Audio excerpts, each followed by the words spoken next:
Moko iko lobaete o molimo centre tapesa yango ezate rêve za biloko moko ya batu no mokili batu ba créer kayango comment iko créer ndoto exemple baba ndoto to beko ba rêve parce que tozana difficulté ndoto comment ndoto ngana limpe na koyoka ngo susute parce que ça moko aider ngaite ezate ko aider yo muto zo langa te balanga na biso ekotika na ngo aider biso te confusion buzoba exemple de kawana ndoto ezana ba groupe ebele de yango toza ko kene ba groupe ndoto abe comme ya rêve makanisi ya mutu image amoni suwe na ye na lingi na koma boye na nazala boye na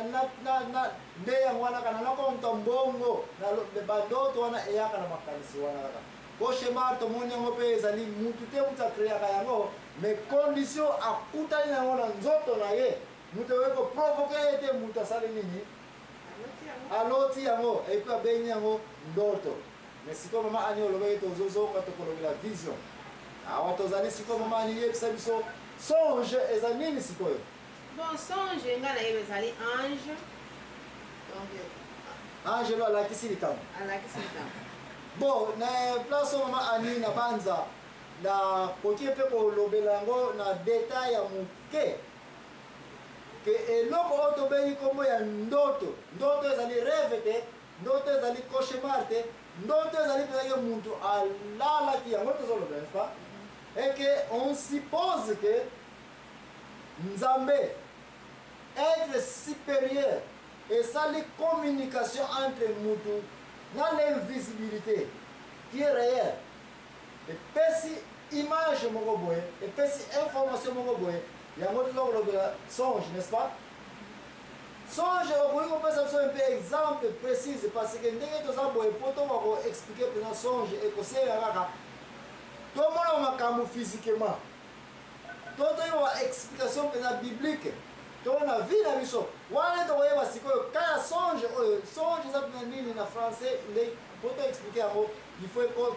pesaka exemple basonge oyo olingi kosipote ke communication entre mutu na être supérieur esalemi. Oh ngana yebi eza lokola Marie tango ange amonaki ange na ndoto Elisabeth lisusu na Zacharie na songe voilà. Na Zacharie na Joseph na Jacob. Merci mingi to benga na kaya Marie avanda ka boye pa amonaki ange lui ya Nzambe ebimeli n'est-ce pas nakata ndoto na to benga ngo siko rêve. Voilà, vision de. Pourquoi ils rêvent de? Pourquoi ils en d'autres? Dans d'autres, dans la nation, et les autres, quand tu as une position qui va s'appuyer, qu'est-ce que signifie ndoto? Mais normalement, la raison ndoto, quand on a comme rêve, quand on a comme cauchemar, quand on a comme vision, quand on a comme une prophétie, quand on a comme songe, des places, toujours tenter que tu as mon ndoto dans la langue na biso. Qui est ça riche te comment on a réunir ndoto oyo que ça rêve si quand on comme la songe n'est-ce pas parce que maintenant c'est techniquement très difficile quand on ndeko wa kolanda yango nzo ko gene tuma lema avant to kota na ba mozindo na yango ndoto to beyi comme ya songe et y a toujours communication na mutu na être supérieur à travers angelo. Okoya komona ete Marie alala kiteke amoni nini ndoto mais ça angelo à travers position ya kolala angelo abimeli ye apesi ye message amonaki physiquement ou bien na kati ya de place tokomi merci question yo posé là bato uti ko beto cauchemar za biloko physique position physique et provoquer mutu asali nini amoni na se ya kolala. Rêve makanisi ya mutu na se ya kolala pe amoni makambo mais awa Marie aza ya kolala to pas ya kolala te peu importe songe eza na rien à voir nécessairement avec kolala ekoyebi kozala kolala ou même pas kolala mais mutu amoni être supérieur être invisible oyo eza kodise na mabele oyo te et puis etouche ye epesi ye message. Songe bandeko na ngai tika comprendre toujours un certain message eyaka oyo bato bapesa yango image te mais direct ekiti Zacharie, ange lo amonaki na ye apesi information. Jacob na Bethel, atie mutu boy abundi na ange lo epesi ye message. Abraham, n'est-ce pas? Abraham a dit mwana Isaka. Voyez l'objet. Ange lo nzambe reteni loboko ne obomate. Depuis le temps, on va dire qu'on a un degré avancé, degré mini, très sophistiqué, mais simple, sur le niveau il y a Biblia. Donc, il y a comment on a été. Nani na mabele azo songe, batu bakomi ya kokonte. Eza na Bible, batu bakomi ya kokonte. Eza na mikola lelo, batu bakomi ya kokonte. Mais na yebi saki mama aintanto bana rêve, na koshema tolobini.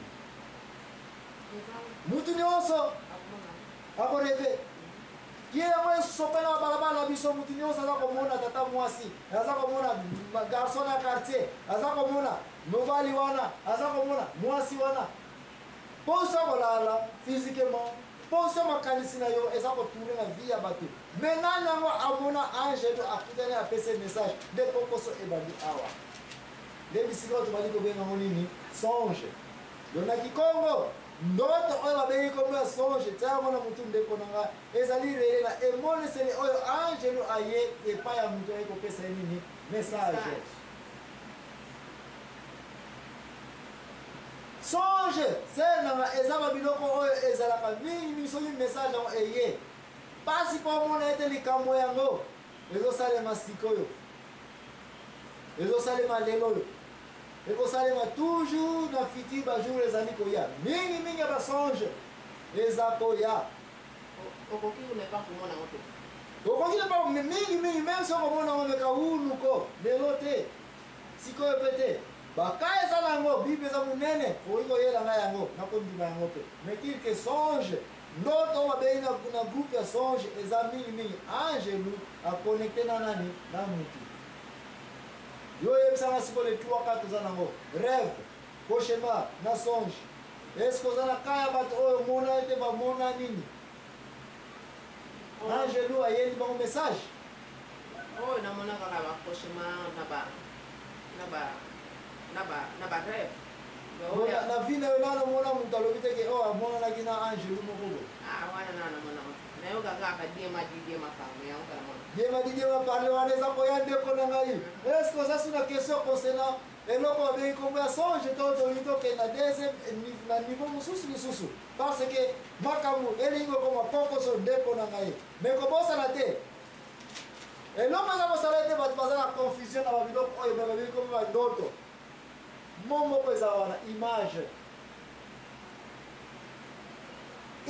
elingi koloba photo ezala rêve bato bamonaka bafoto bato bamonaka baimage ezala cauchemar bato bakreaka toujours imagination ya image même basonge mpe baimage eza toujours namonaki angelo moko ayaki na angelo ayela nini na message okoyoka ye te moto alotaki songe question ezali awa elingi koloba nini nde mama ya likambo kokosa likambo elingi koya rêve mingi bato makanisi na bango eza kosenga kokoso te eza kosenga ete moto aza na niveau ya kocomprendre makambo oyo soki mpe yo mama mbikulu ata mbikulu esalaka yango soki yo mpe passe osalaka na église tia yango na motu oyo koboma ntango na yo ya kotante koexplike barêve te basi eza babiloko moko ya lokuta eza babiloko moko bible elobeli yango na mokanda ya proverbe ne faites pas confiance aux songes car beaucoup se sont trompés basonge ozali kolobela oyo eza na cadre bato baza kobenga songe mais en réalité sont des rêves seulement ne faites pas confiance aux rêves ye moko jésus alobela ngo na bible sasi nalobeli barêve na bible non nazoba le songe yango jésus moko alobela ngo mokanda ya proverbe kolobaka na salomo talobi yango kopesa confiance na basonge te barêve biloko oyo eza nango na ntina moko te nde yango okonokuta partout na monde eza koleka bato barêvaka chaque jour baeglize etondi na bambikululu bambikulu sosema bato baza koyeba barêve me na koyeba émission na ngai te mezali émission na yo yo mutu azali koyela biso ba question yo mutu azali koyela biso ba réponse yo pe mutu azali koyela biso makambo nyonso oyo tozali ko présenter na émission oyo vérité euta kaka na Bible vérité okokuta kaka na Bible et vérité bisika biso pe awa na émission oya la vérité totelemeli tozali ko inviter yo frère sœur pasteur abbé prêtre bishop archbishop boya bino nyonso oya ko participer na émission oya la vérité téléphone na biso ezali 081 089 12 7 et 4. Bah, représentant na biso bazali ba poser ba question puis ba réponse. S'il vous plaît. Na invité au nom de Jésus oya koyoka vérité ozali ko uta na Bible na ba sujet au nyonso ko développer. Chaque dimanche frère na ngai sœur na ngai. Ngai même pressare na bino. Frère Joachim Zamboura nazali ko invité bino oya ko participer na émission oya la vérité. Merci.